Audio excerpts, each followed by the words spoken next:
mama Sultan Kenya akusalimie. Watu wa Digir, Ilosno Cheso. Bwana Yesu asifiwe. Asante sana Mheshimiwa Rais kwa kufika hapa Digir. Na watu wa Digir nimewamiss sana. Imebidi niombe Rais nafasi niwasalimie na amenipatia. Mheshimiwa Rais, wakati wa kuja Digir wa kupiga siasa peke yake imekwisha.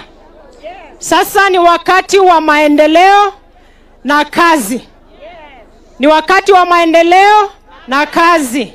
Na watu wa Digir ni watu wa kujifanyia kazi kwa mikono yao.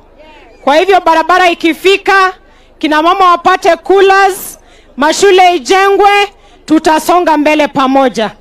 Watu wa Digir ni wakati wenu wa kufanyiwa kazi ya maendeleo ili hatujawahi pata siku nyingine. Bwana Yesu awabariki sana na ninawashukuru kwa sababu ya support yenu. Mimi Rais amenipatia nafasi nimfanyie kazi pale National Government. Na ni kwa sababu ya support yenu. Ngoberu roho Jehova, asante sana. Haya, niko na gavana wetu wa kutoka Samburu anaitwa Mheshimiwa Leleli. Pigia makofi gavana wa Samburu.